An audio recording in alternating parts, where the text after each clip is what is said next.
Video games allow you to explore some of the most amazing cities in the whole world and commit numerous felonies within them without ever leaving your house. Wow. Hey, it's Game Rant, and here are the best open world games for urban exploration. Oh, you lucky hikers. Number 10, Fallout 4. When Fallout 4 launched in the year of our Lord 2015, the great consensus was, it's alright. Fallout 3 had exploded the series' popularity with new developer Bethesda introducing a first-person perspective and the VAT system. Fallout New Vegas by Obsidian featured some of the most enjoyable player choices, and Fallout 4, well, it lets you build home bases. Yeah, it was a bit of a letdown. But following the release of the Fallout series on Amazon Prime, Bethesda released native current-gen ports for both the PlayStation 5 and Xbox Series S and X, and several enhancements to the PC version as well. Distance does indeed make the heart grow fonder, as new and returning players of the recent era have been much kinder to this RPG. And with the drastic improved performance and squashed bugs, it's far easier to enjoy the multi-layered environments of underground caves and the burnt-out high-rises of Boston. If we're being completely honest, the main narrative of Fallout 4 isn't the strongest, but as a world to explore, it's easy to push forward to the next location in the distance. Well, if you're not over-encumbered, that is. Number 9, Watch Dogs 2. The Watch Dogs franchise is one of ever-increasing quality and yet falling popularity. After the first game disappointed most players with its stock gameplay, Watch Dogs 2 had a lot to make up for. Thankfully, a reduced focus on combat and action and a push towards hacking solutions redefined the gameplay to better match the marketing. More surprising, however, was its choice of San Francisco location, condensing the famous tech hub with great liberties. But it still managed to include a full parody of the Google headquarters. And what greater endorsement do you need than of actual San Francisco locals praising the game's recreation of their city? Watch Dogs 2 is far from perfect, still relying on chilling gun violence that feels completely out of place for the mostly cerebral tech story. Bit like if Dr. Strange busted out a Glock. But its sunny, funny Northern California vibe is a joy to drive and walk through. And you know what? There are a lot of hills, just like in the movies. Number 8, Batman Arkham Knight. It took a while, but Batman finally arrived to Gotham City proper. Some would point to Arkham Origins, but if WB Games doesn't count that game, why should anyone else? Arkham Knight is a game that is open world, but it must be played on its own level, which is flying over rooftops on leather wings and cruising down city streets in the Batmobile. If you're expecting to walk down the sidewalk in broad daylight like Adam West in 1966, first, there isn't a day-night cycle. Sorry to disappoint. And second, there really isn't much to do. But if you, like the orphan Bruce Wayne, commit yourself to a crusade against crime, or,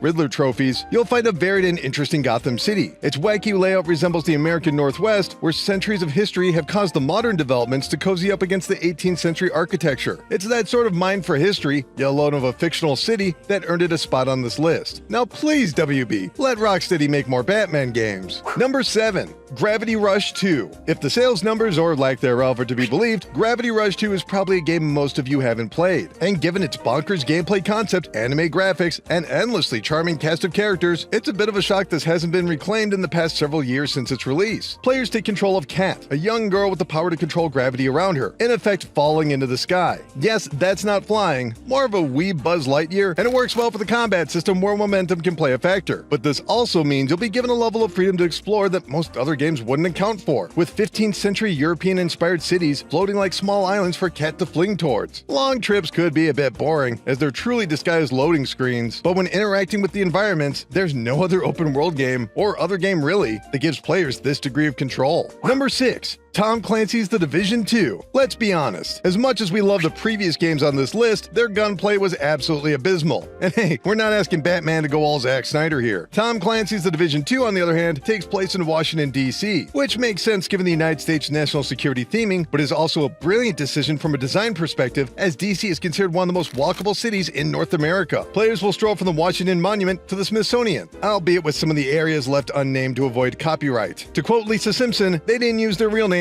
but you knew it was them. The Division 2 also benefits from a robust weapon suite and vastly improved leveling system, striking a great balance between Destiny and SOCOM. And it's the best third-person shooter on this list. Ooh, spoilers. Number 5, Yakuza Like a Dragon. The secret RPG series took its supporting mechanics to the forefront with its 8th main entry. And that's not even counting the spin-offs and remakes. Like a Dragon was a major shift to the franchise, moving perspective from the strongest man in the world, Kazuma Kiryu, to the plucky hero hero Ichiban Kasuga and shifted location to the bustling streets of Yokohama. The series has always maintained a lively street culture, with numerous shops, arcades, and restaurants. But these are more than simple mechanics. Like a Dragon uses these areas to tell smaller stories of employees and owners as real people beyond their employment. And that's really the secret sauce of the Yakuza franchise. All the characters are a bit of a mess, being overly personal and in constant need of help from a jailbird. And you know what? He brings the whole city together. Now, this game is just too charming. Number 4, Dying Light 2. It got better! Not to cut off the comments section, but we understand that Dying Light 2 launched in a less than ideal state, also known as crummy. But many moons has passed, and the good people at Techland have continued to hammer out the dents of this zombie parkour city adventure. They're also hammering on new locations that take the leaping and wall running to new heights. Literally. And you can even hit zombies with hammers. It's hammer time! Dying Light 2 might have made some bold pre-release promises it never quite nailed. And that's still a pun, get it? But taking it as a first-person exploration of the city Villador, following the urban decay of the zombie apocalypse, you can, in fact, and in some very specific and restrictive ways, influence the way society expands within the city based on some very specific choices. We add those caveats because some would say overhype is what got Dying Light 2 in trouble in the first place. Plus, these DLC editions were free and sizable, so if you've got Dying Light 2 on the shelf, dip back in and hit something with a hammer. Number 3, Assassin's Creed Syndicate. If there is one Assassin's Creed game that genuinely deserves reevaluation, it must be Syndicate, which released at the worst time for the series, following the disastrous launch of Unity, combined with a growing apathy turned aggression towards the annual release pattern. Oh, and longtime fans were still mad about Desmond, which,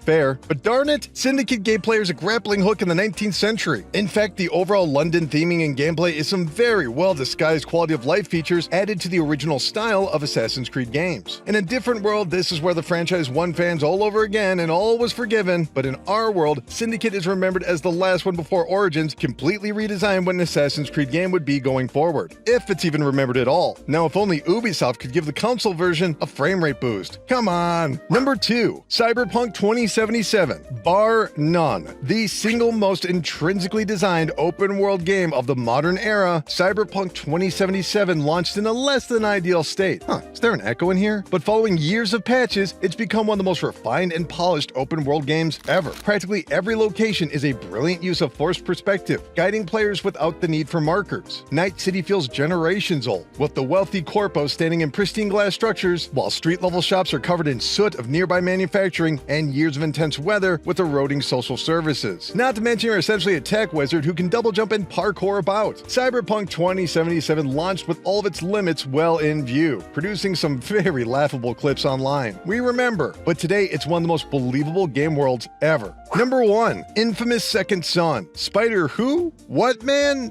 Bitten by a radioactive, huh? Sorry friend, we ain't hip to your beatnik lingo. Besides, this isn't a ranked list, but may we introduce you to developer Sucker Punch, maker of open world games like Ghost of Tsushima and the way too underseen Infamous series, Sony's one and only superhero franchise that they've decided to ignore for over a decade. Players take control of Desmond Rowe, which, well, we'll say it, he's pretty boring, but his growing arsenal of superpowers make him a thrill for gameplay. Plus, you get to hit cops with a chain, and the chain is made of fire, and it takes place in Seattle. So essentially, it's an interactive Rage Against the Machine song. But this sort of city isn't seen too often in games, and noticing small touches like sub-pop graffiti does give it a sense of history. And you know what? Those old grunge bands were right. It does rain a lot here. And unlike other games on this list, you will be getting a 60 frames per second boost and HDR. Now, if only the PlayStation 3 games could find their way to some sort of remaster. Please, Sony, we're begging. Anyway, that's gonna do it for this list. What's your favorite open world city to explore in video games? Let us know in the thread below, and we'll see you next time.